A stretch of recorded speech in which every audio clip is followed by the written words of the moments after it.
নমস্কার। আশা করি আপনারা সবাই ভালো আছেন।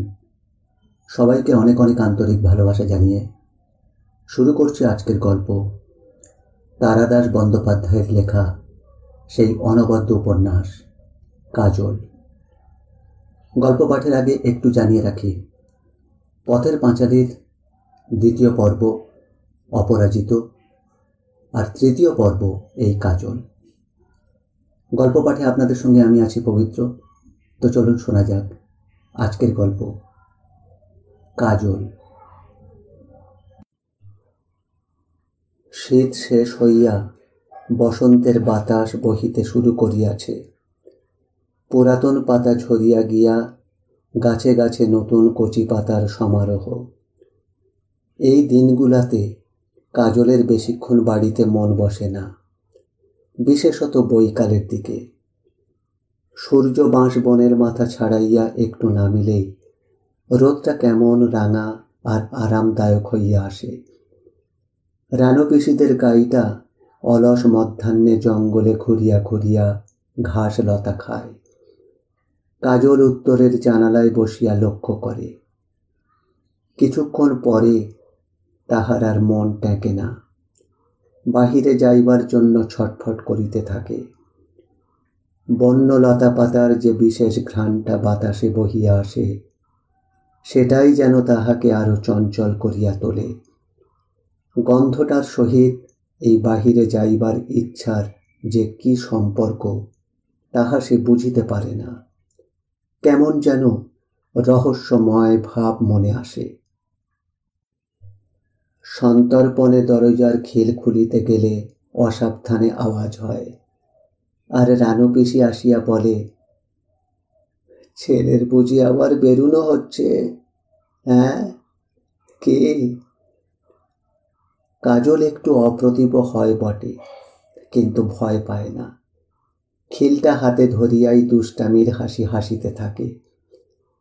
বাহির হইতে দিতে রানুর আপত্তি নাই, শুধু সাবধান করিয়া দেয়, খবরদার নদীতে নামবি নে, নৌকায় উঠবি নে, কিন্তু বল উঠবি নে। কাজল প্রতিজ্ঞা করিয়া তবে বাহিরে যাইবার অনুমতি পায়। অপু বলিয়া গিয়াছিল, দেখো রানুদি, নদীতে যেন একলা না যায়। চান করবার সময় তুমি সঙ্গে নিয়ে যাবে। ছেলে মানুষ তো, সাঁতার জানে না, ডুবে যেতে পারে, একটু দেখো। কাজল ও রানু পিসির কথার অবাধ্য হয় না। ইছামতির ঘাটে জেলেদের মাছ ধরা নৌকাগুলি বাঁধা থাকে। এ পাড়ার ও পাড়ার কিছু ছেলে জমা হইয়া তাহার উপর উঠিয়া খেলা করে। কাজলের পাড়ে বসিয়া দেখা ছাড়া গত্যন্তর নাই, কারণ পিসি বারণ করিয়াছে যে। বাড়ি হইতে বাহির হইয়া কাজল বাবার নতুন কেনা আম বাগানের দিকে হাঁটিতে থাকে। বাগানের প্রান্তে কাহাতের একটা বাঁশ ঝাড়। সতু কাকা সেদিন বলিতেছিল, বাঁশ গাছ নাকি খুব তাড়াতাড়ি বাড়ে। রাতারাতি নাকি বাঁশের কোড় 1 হাত লম্বা হইতে দেখা গিয়াছে। কথাটা শুনিয়া কাজলের মনে বৈজ্ঞানিক অনুসন্ধিৎসা জাগিয়া উঠিল। তাই এই জায়গাতেই সে উপযুক্ত স্থান হিসাবে নির্বাচিত করিয়াছে। বাগানের শেষ গাছটার নিচে একখানি বাঁশের কোড় হইয়াছে। হাত দিয়া মাপিয়া আম গাছের গুঁড়িতে সমান উচ্চতায় কাজল ঝামা ঘষিয়া একটা দাগ দিয়া রাখে প্রত্যেক দিন। পরের দিন গিয়া পরীক্ষা করিয়া দেখে গাছ কতখানি বাড়িল। গাছটার কাছে পৌঁছিয়া কাজল ভালো একটা ঝামা খুঁজিতে লাগিল। কাছাকাছি পাওয়া গেল না। কাজলকে ঢুকিতে হইল বাঁশবনের মধ্যে। বাঁশবনের ভিতরকার আগাছা কেহ কোনোদিন পরিষ্কার করে না, মালিকের দায় পড়ে নাই। নির্দিষ্ট সময়ের শেষে কয়েক গাড়ি বাঁশ কাটিয়া চালান দিয়া সিন্ধুকে পয়সা তুলিলেই তাহার কাজ শেষ। আর তাছাড়া বাঁশ তো বিনা যত্নেই বাড়ে, তাহার জন্য আবার কে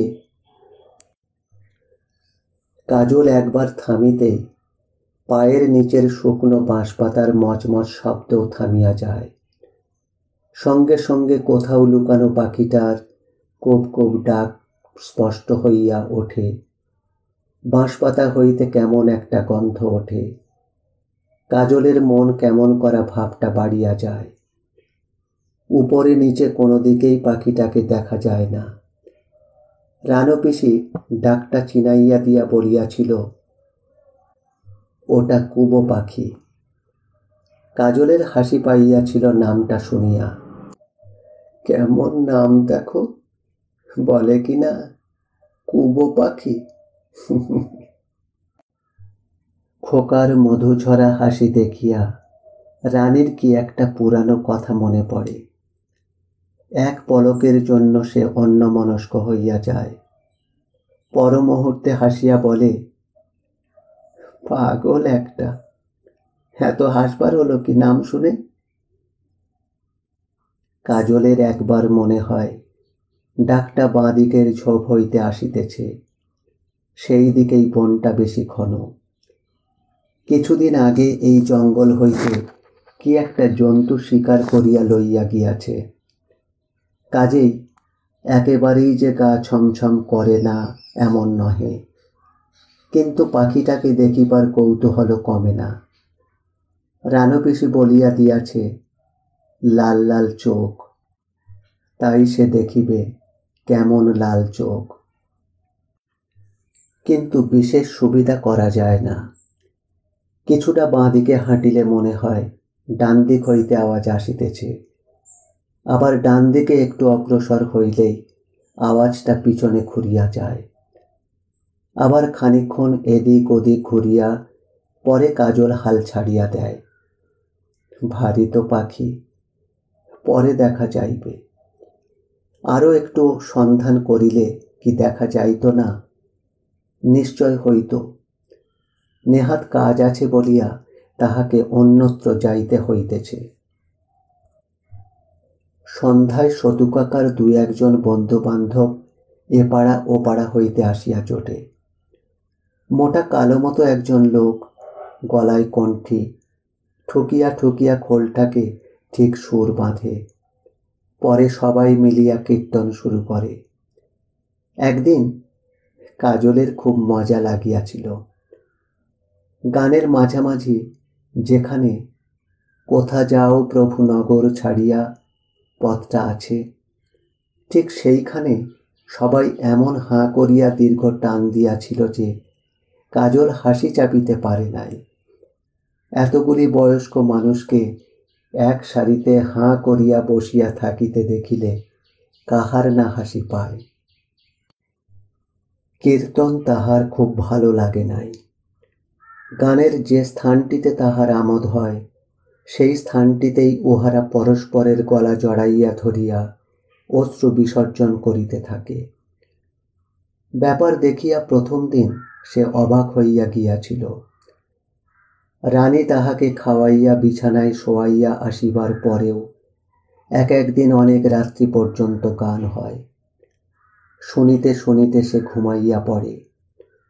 কখনো কখনো বিনা কারণে মাঝরাত্রে ঘুম ভাঙিয়া যায়। আর তখন দেখে জানালা দিয়া সুন্দর জ্যোৎস্না আসিয়া বিছানায় পড়িয়াছে।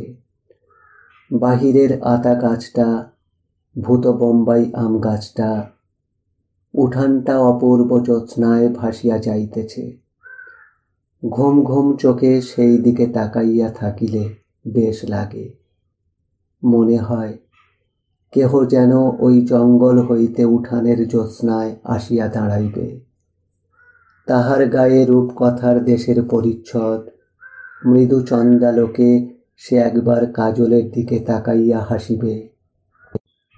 পরে ইশারায় ডাকিয়া আনিবে সঙ্গীদের। একদল পরীর দেশের লোকে উঠানে ভরিয়া যাইবে।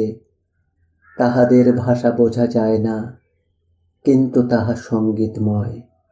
উঠানের ধুলায় চাঁদের আলোয় ছায়া সৃষ্টি করিয়া তাহারা লীলায়িত ভঙ্গিতে নৃত্য করিবে।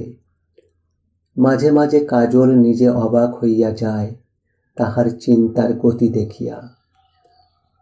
এই সময় বাবার কথা মনে পড়ে। রানু পিসি পাশে ঘুমাইতেছে, পিসির নিঃশ্বাসের শব্দ শোনা যাইতেছে। জানালার বাহিরে উঠানে সেই অপার্থিব চাঁদের আলোর দেশ।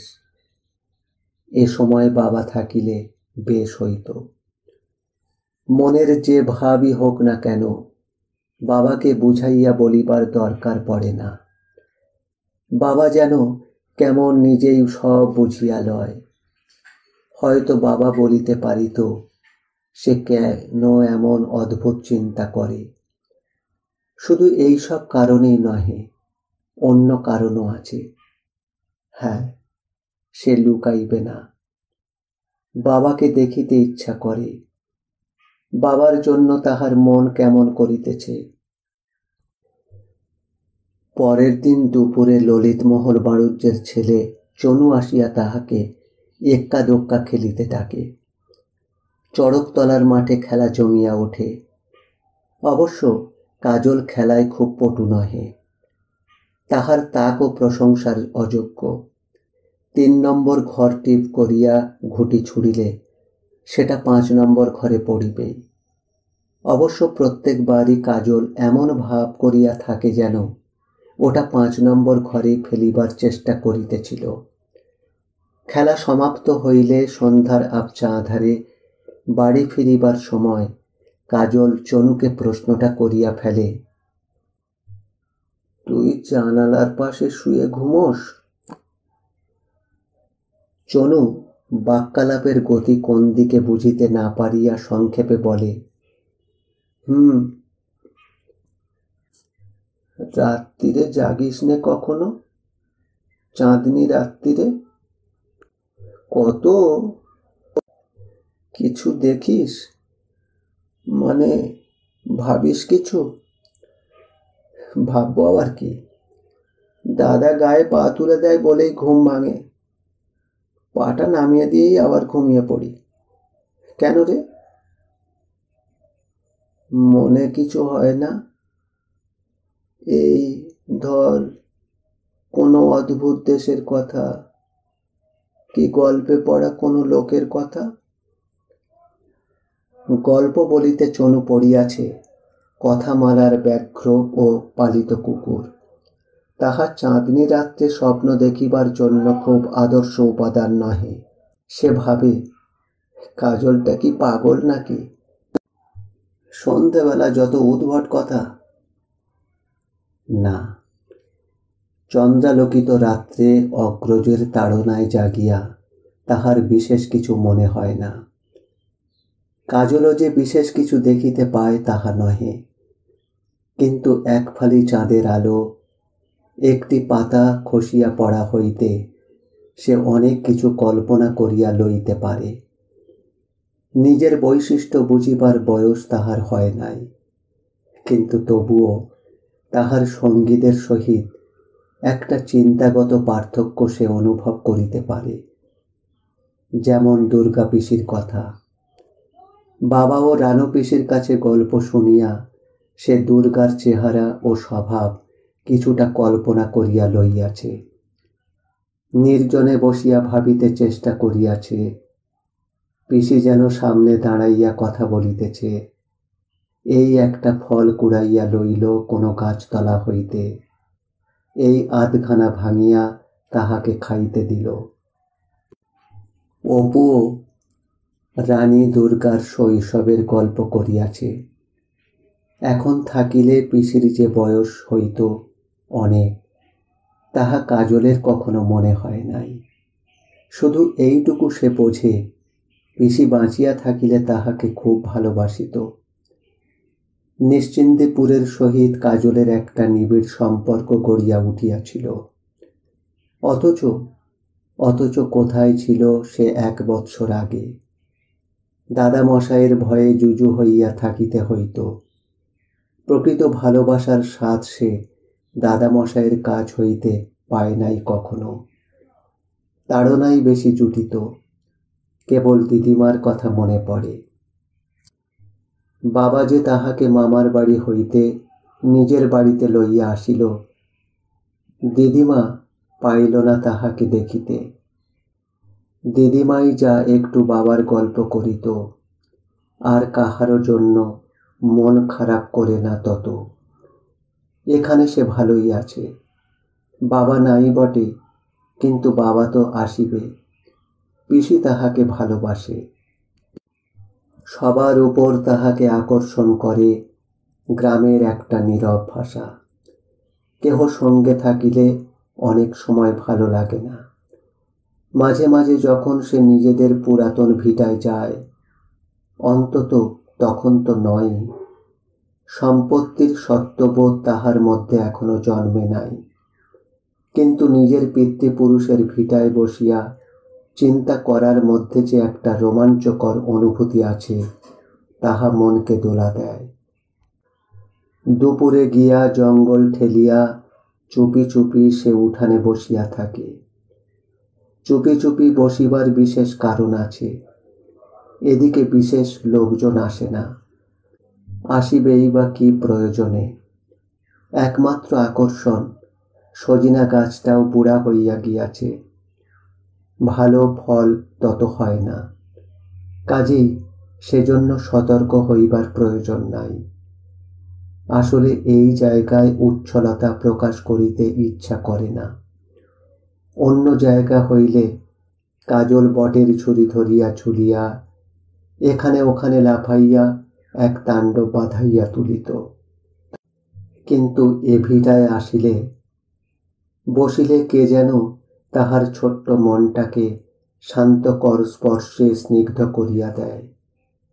এখানে তাহার ঠাকুমা রান্না করিয়াছে, পিসি পুতুল খেলিয়াছে, বাবা রাজা সাজিয়াছে আরশির সামনে, আর ঠাকুরদা বসিয়া বালি কাগজে পালা লিখিয়াছে।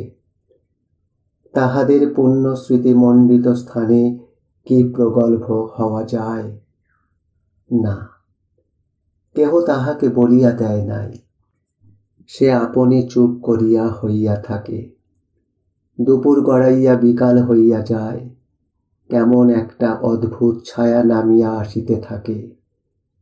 কাজলের মনে হয় এই বুঝি কেহ পিছন হইতে কথা বলিয়া উঠিবে, যেন সে আমলটা শেষ হইয়া যায় নাই। সে মিথ্যা বলিবে না।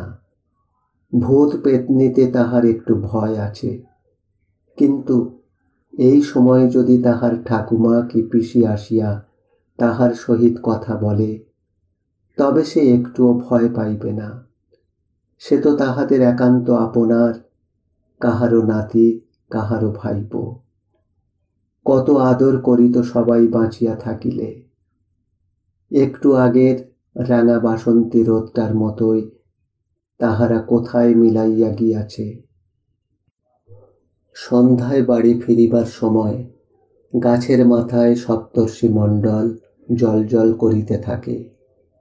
বাবা তাহাকে সব চিনাইয়া দিয়াছিল। কালপুরুষ ঝুঁকিয়া থাকে পশ্চিম দিগন্তের কাছাকাছি।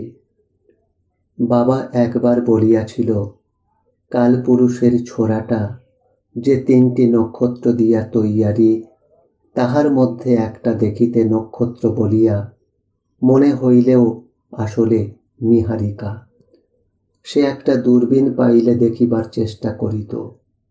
যাহা হোক, আপাতত আমবাগানটা তাড়াতাড়ি পার হইয়া যাওয়া ভালো। সন্ধ্যা হইয়া আসিতেছে।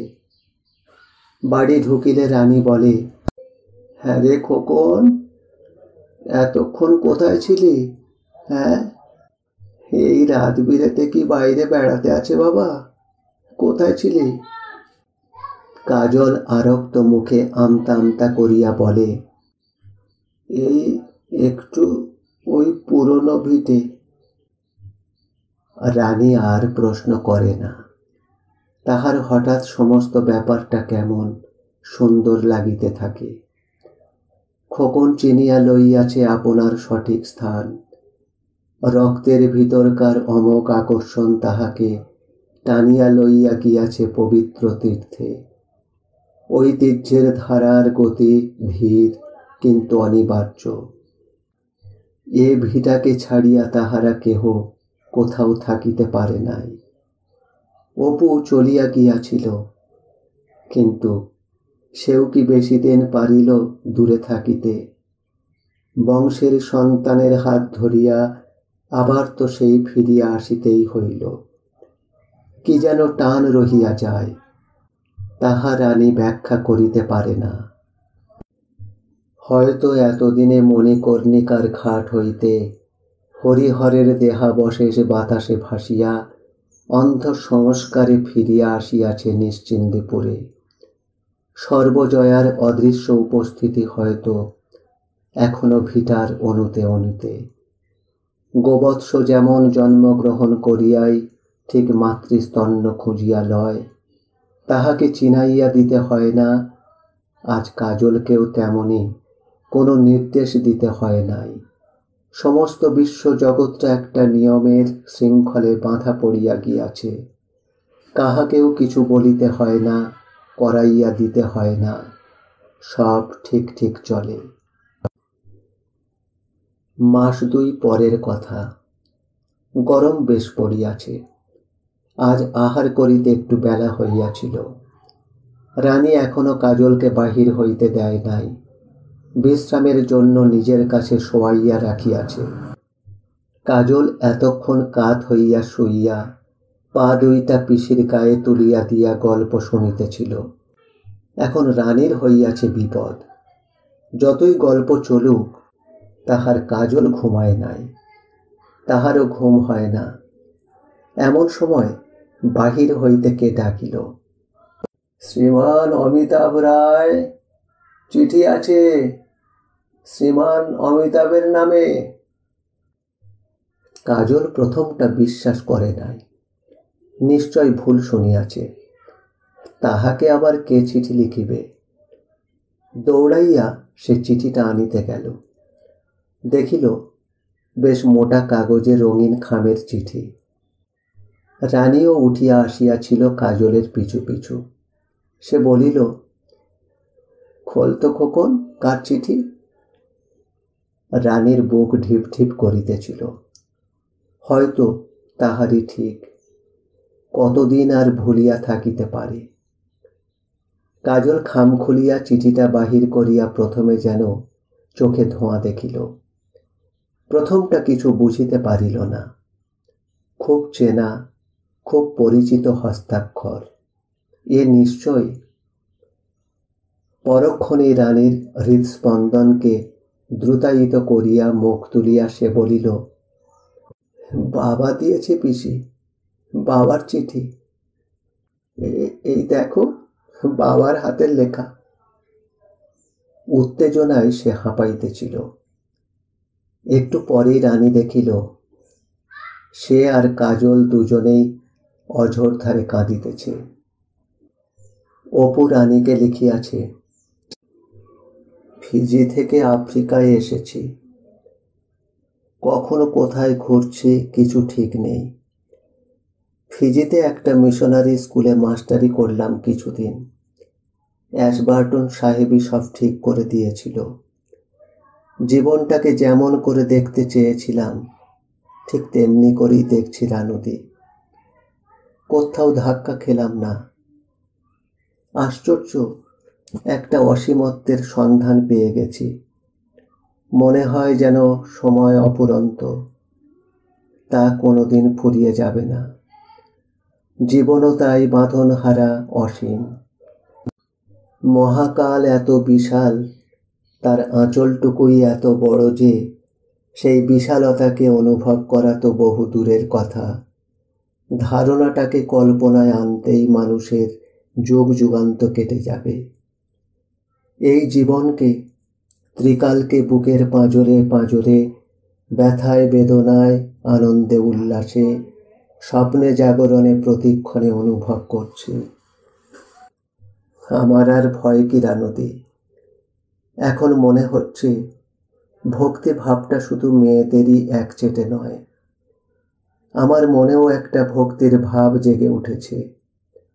এ ঠিক ঈশ্বরের প্রতি ভক্তি নয়, বর্তমানের ক্ষুদ্র গণ্ডি পেরিয়ে অতীত ও ভবিষ্যতে রহস্যের প্রদশালোকে আলোকিত পরিসরে বিস্তৃত যে মহাজীবন, তার প্রতি ভক্তি।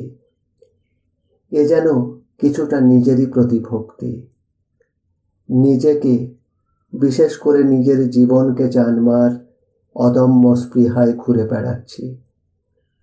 এখন মনে হচ্ছে যেন তা ছড়িয়ে আরও বেশি কিছু জেনে ফেলেছি, কিন্তু সে কথা প্রকাশ করা যায় না রানুদি।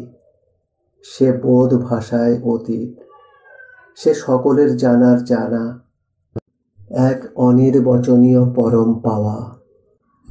কাজলকে লিখিয়াছে, তোমার জন্য হয়তো আমাকে ফিরে আসতে হবে। কতদিন ফিজিতে সমুদ্রের তীরে বসে আশ্চর্য সূর্যাস্ত দেখতে দেখতে তোমার কথা ভেবেছি। তুমি আমার প্রাণের অংশ দিয়ে তৈরি স্বপ্ন পাবা। চেষ্টা করছি তাড়াতাড়ি ফিরে যেতে। তুমি পিসির কথা শুনে চলো তো। বেশি রাতে বেরুবে না, নদীর ধারে বেশি যেও না। আমার যে ফার্স্ট বুকটা আছে সেটা মনোযোগ দিয়ে পড়বে। এখানে অনেক মজার মজার জিনিস দেখছি। ফিরে তোমাকে গল্প বলবো। তোমাকে বড় দেখতে ইচ্ছে করে। আমার জন্য তোমার মন খারাপ হয় না? বাবার জন্য তাহার মন খারাপ হয় কি না? এমন দিন কবে গিয়াছে যে সকাল হইতে রাত্রির মধ্যে সে বাবার কথা ভাবে নাই, বরং বাবাই তো তাহাকে ফেলিয়া বেশি থাকিতে পারিতেছে। বাবা ফিরিয়া আসিলে সে বাঁচে। দুপুরে অপুর রাখিয়া যাওয়া সুটকেস হইতে ডায়েরিখানা বাহির করিয়া সে পড়িতে বসে। ইহার মধ্যে সে মাঝে মাঝেই পড়িয়া থাকে। 1 বৎসরের ঠাস বুনোট লেখায় ভর্তি ডায়েরি। পাতা উল্টাইতে উল্টাইতে এক জায়গায় তাহার দৃষ্টি আটকাইয়া গেল। কাশীর কথা লেখা আছে কয়েক পাতা। বাবা তাহাকে রাখিয়া একবার কাশী গিয়াছিল বটে। কাজল পড়িয়া ফেলে পাতা কয়টা। এ কাহার কথা লেখা? লীলাকে। তাহার মেয়ের সহিত বাবা তাহার বিচ্ছেদের ইচ্ছা প্রকাশ করিয়াছে যে। বিবাহ, এ তো বড় মজার কথা হইল।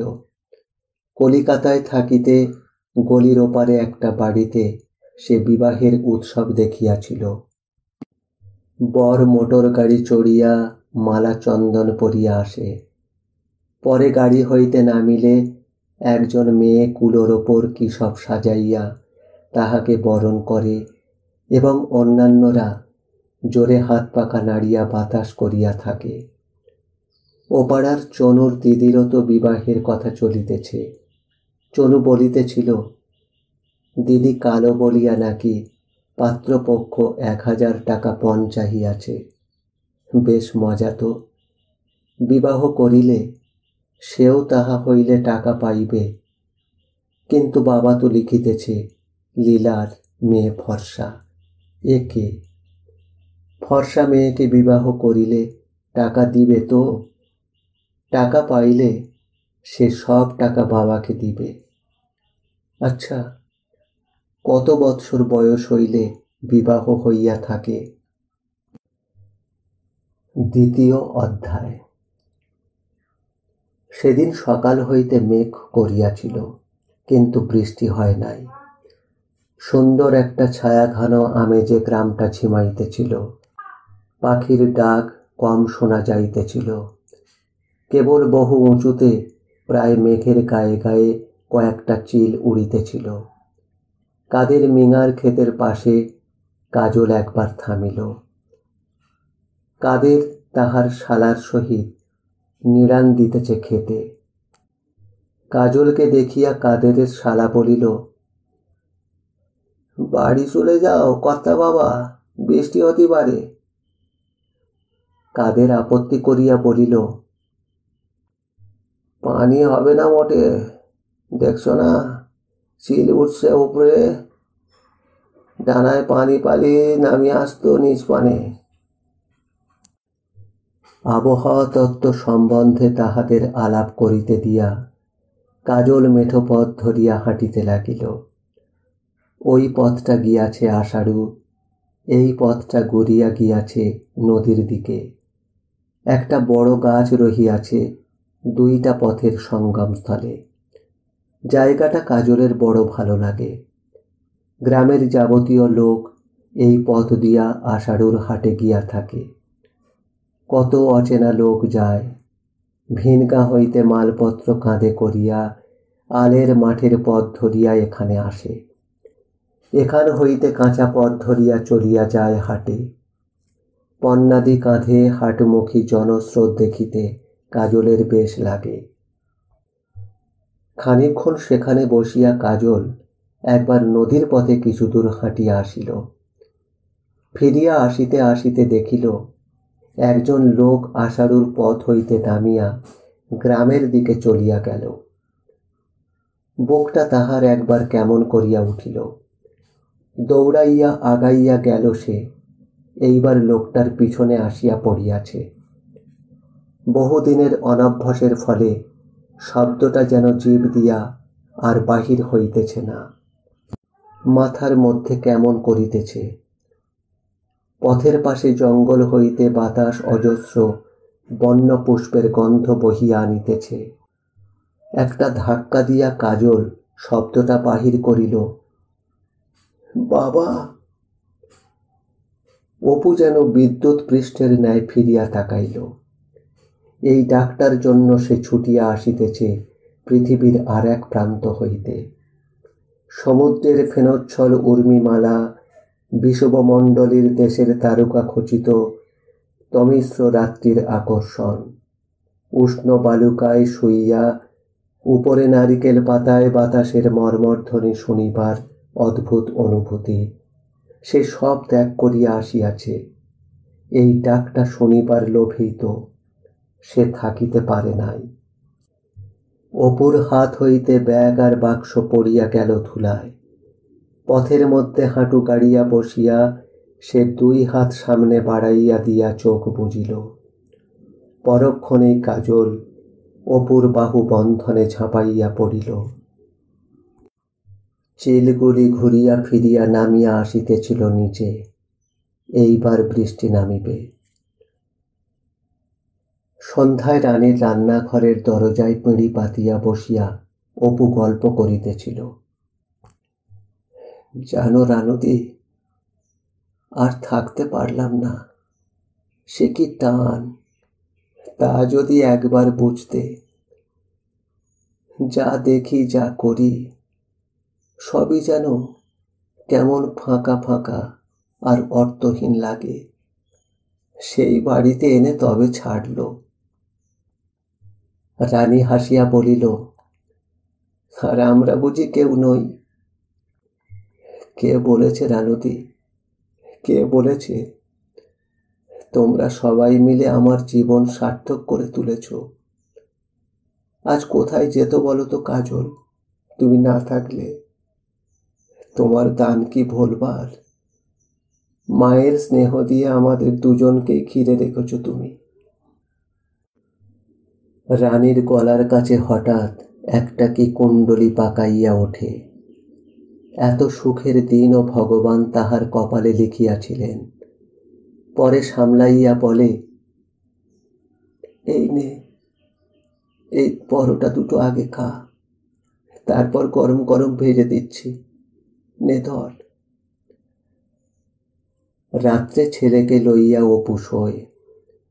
অনেক রাত্রি পর্যন্ত কাহারও ঘুম আসে না। বৈকালে একবার খুব ঝড় হইয়া বৃষ্টি নামিয়াছিল, তাই গরম তত নাই। জানালার পাশে শুইয়া আকাশে নক্ষত্রগুলি স্পষ্ট দেখা যায়। মধ্যপ্রদেশ হইতে ফিরিয়া আসিয়া একই নক্ষত্র কলকাতার আকাশে দেখিয়া তাহার কেমন অবাক লাগিয়াছিল। আবার ফিজি ঘুরিয়া আসিয়া এই নক্ষত্রগুলিকে কেমন চেনা চেনা, অথচ অনেক দূরের বলিয়া মনে হইতেছে।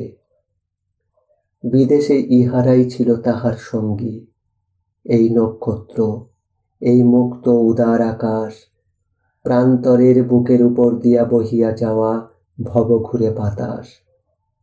সেও সুন্দর জীবন, সে যে জীবন চাহিয়াছিল সেই জীবন। কিন্তু এখন কাজলের পাশে শুইয়া তাহার উদ্দাম জীবনের গতিবেগ কিছুটা প্রশমিত করিতে ইচ্ছা করিল। কোথায় ফেলিয়া যাইবে একে? একবার গিয়া তো মর্মে মর্মে অনুভব করিয়াছে নারীর টান। শৈশবে বাবা অনেক দিন বাড়ি না আসিলে তাহার রাগ হইত, অভিমান হইত। বাড়ি ফিরিয়া অনেক চেষ্টা করিয়া হরিহরকে অপুর রাগ ভাঙাইতে হইত। এখন বড় মমতা হয় হরিহরের প্রতি। বাবা কি আর ইচ্ছা করিয়া আসিত না? সংসার চালাইবার দুরূহ প্রয়াসে বাবাকে কোথায় না ঘুরিতে হইয়াছে, কি না করিতে হইয়াছে। বেচারি বাবা, তাহারও কত ইচ্ছা করিত অপুকে দেখিতে, কিন্তু আসিতে পারিত না, শুধু কাজের চাপে। বই খাতা বগলে তালিমারা ছাতা হাতে স্থান হইতে স্থানান্তরে বেড়াইত কাজের সন্ধানে। আর আজ আজ অপু লেখক হইয়াছে, বই বাজারে কাটিতেছে মন্দ নয়, তাহার চাইতে বেশি মিলিতেছে প্রশংসা। কত বৎসর পরে তাহাদের বাড়ির লোক আজ সচ্ছলতার মুখ দেখিতেছে, কিন্তু বাবাকে দেখানো গেল না এই সব দিন।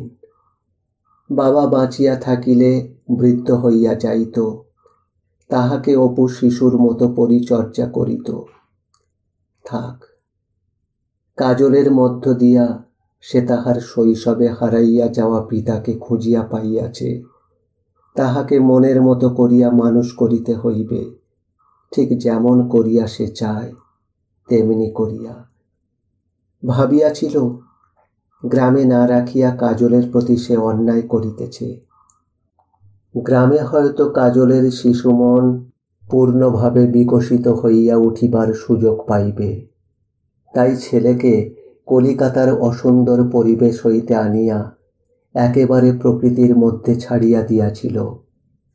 এখন ভাবিল এইভাবে রাখিলে উহার পড়াশোনা কিছুই হইবে না, বরং কোনো একটা ছোট শহরে লইয়া যাই, মাঝে মাঝে গ্রামে লইয়া আসিব, মাঝে মাঝে বেড়াইতে লইয়া যাইব দূরে। তাহার উপর উহার ভালো করিয়া চোখ ফুটিবে। সব দিক দিয়াই ছেলেকে চৌকস করিয়া তোলা প্রয়োজন। পরের দিন সারা বেলা অত্যন্ত গরম ছিল, কোথাও বাহির হওয়া যায় নাই। বিকালের দিকে রোদ একেবারে কমিয়া গেলে অপু ছেলেকে জিজ্ঞাসা করিল, বল দেখি কোথায় বেড়াতে যাওয়া যায়? পরে নিজেই খানিকক্ষণ ভাবিয়া বলিল, আচ্ছা চল, আগে বেরোই তো, তারপর দেখা যাবে। নে, হাত মুখ ধুয়ে জামাটা পরে নে। নিজের শার্টটা আনিবার জন্য ঘরে ঢুকিতে গিয়া কি মনে করিয়া জোরে ডাকিল, রানুদি। রানী ভিতরে ছিল, আসিয়া বলিল, কি রে, বেরুচ্ছিস বলে মনে হচ্ছে? হ্যাঁ রানুদি, বলছিলাম একটা জিনিস খেতে বড় ইচ্ছে করছে, খাওয়াবে? ও মা, সে আবার কি কথা, খাওয়াবো না কেন, তুই বল না। গরম পড়েছে খুব, একটু আম পোড়া শরবত খাওয়াবে? কি বললি? আম পোড়া শরবত? সে আবার কি রে, কখনো শুনিনি তো। আমাদের এদিকে খায় না, বাবা পশ্চিম থেকে শিখে এসেছিলেন, পশ্চিমে খুব খাওয়ায়। বাবা মাঝে মাঝে মাকে বলতেন, তুমি বানাও রানুদি, আমি দেখিয়ে দিচ্ছি। ও, এটা করছি, এই সামান্য ব্যাপার, আমি ভাবে কি না কি খেতে চাইবি। এটা কিন্তু সামান্য ব্যাপার নয় রানুদি, কতদিন খাইনি বলো তো।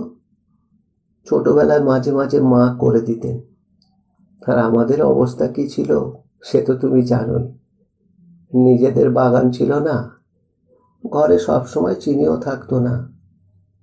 আম পোড়া শরবত তখন একটা বিরাট বিলাসিতা। কালে ভদ্রে হলে খুব ভালো লাগতো। আজ বানাও, খেয়ে দেখি ছেলেবেলার কথা মনে পড়ে কিনা।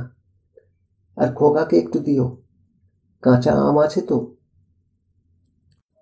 সে তোকে ভাবতে হবে না, কাল এক ঝুড়ি আম তুলসীর মা দিয়ে গিয়েছে। কাজল আসিয়া বলিল, তোমার হয়েছে বাবা?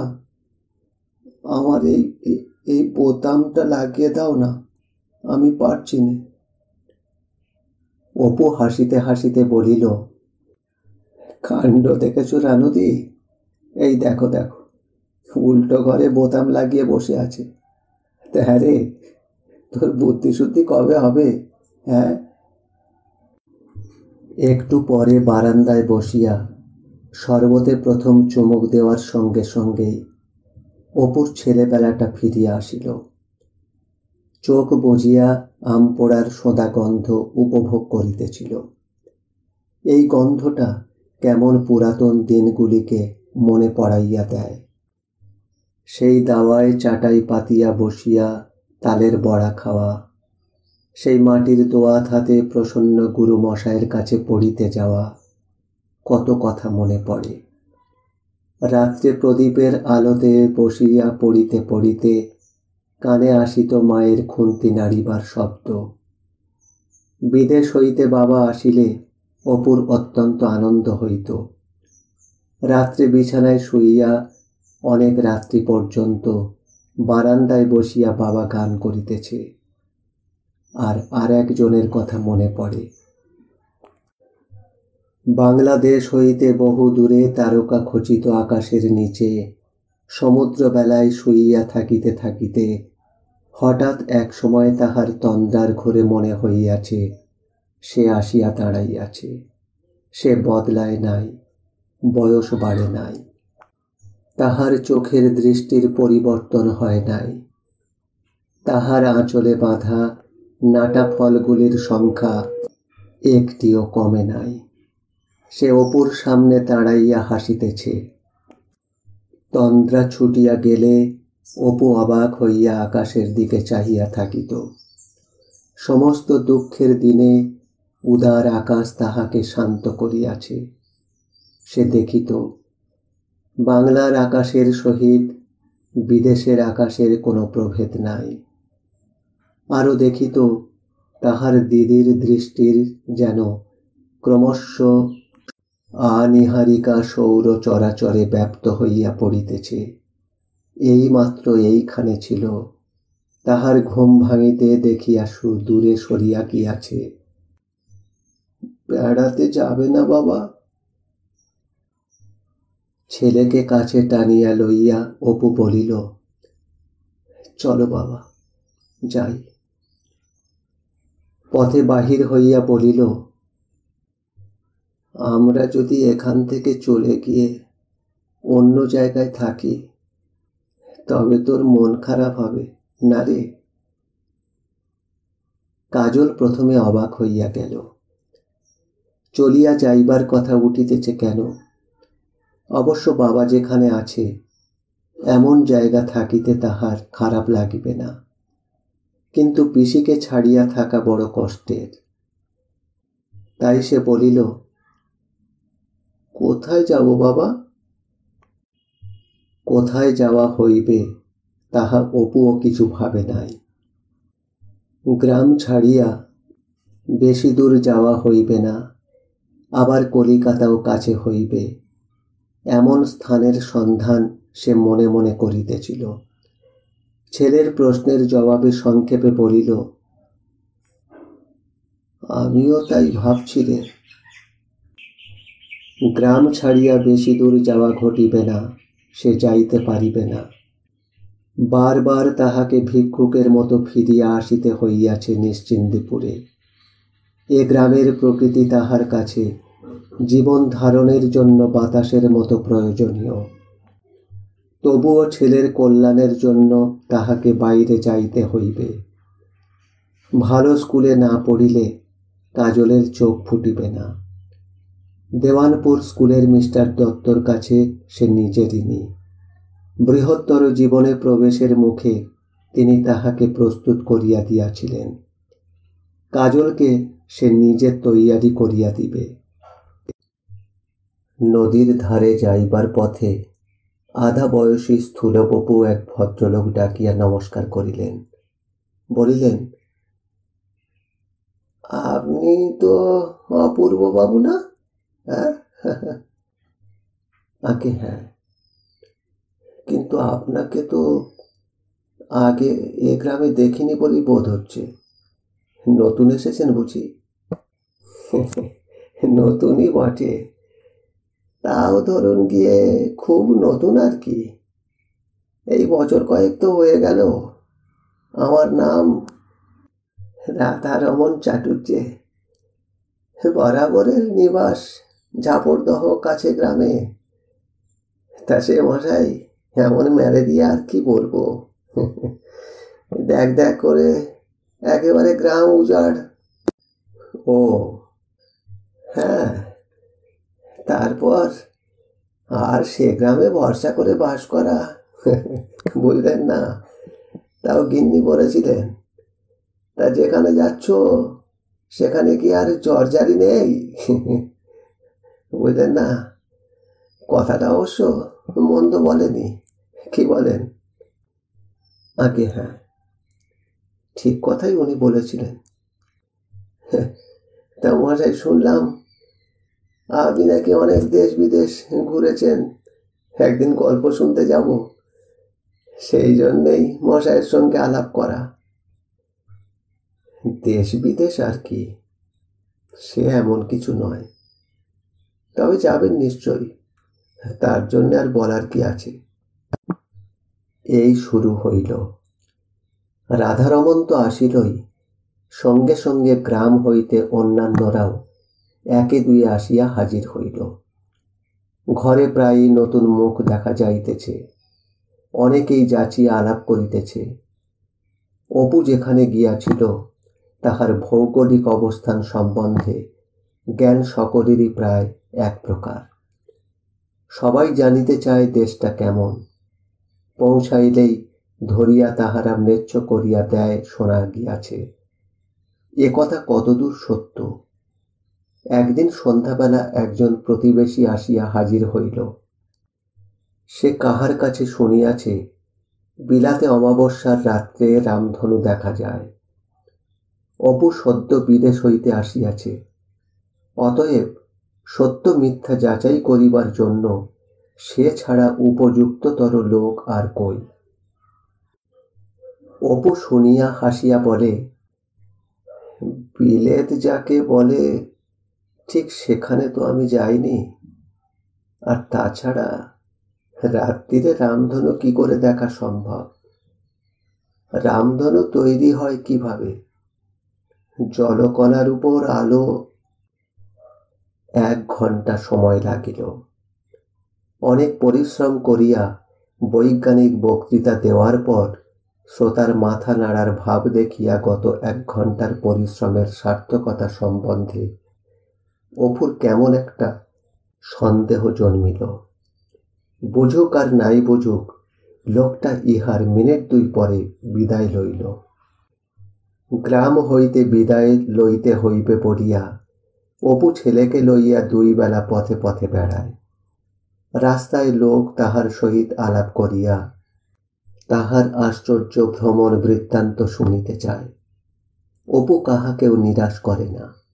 সে জানে ইহাদের মধ্যে অনেকেই সারা জীবনে বাংলাদেশের বাহিরে পা দেওয়ার সুযোগ পাইবে না, ভাবিয়া তাহার দুঃখ হয়।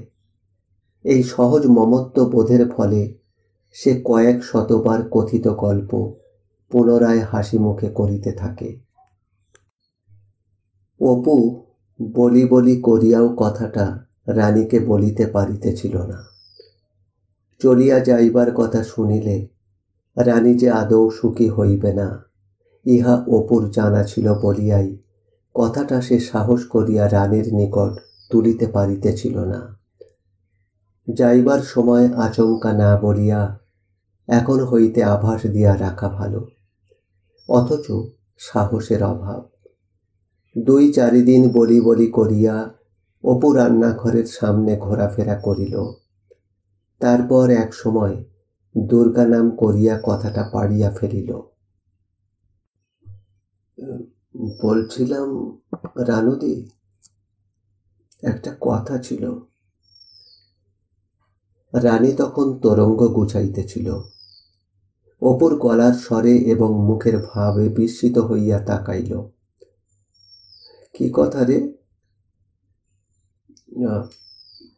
মানে কাজলের পড়াশোনাটা এবার ভালো করে শুরু করে দেওয়া দরকার। তাতে কি?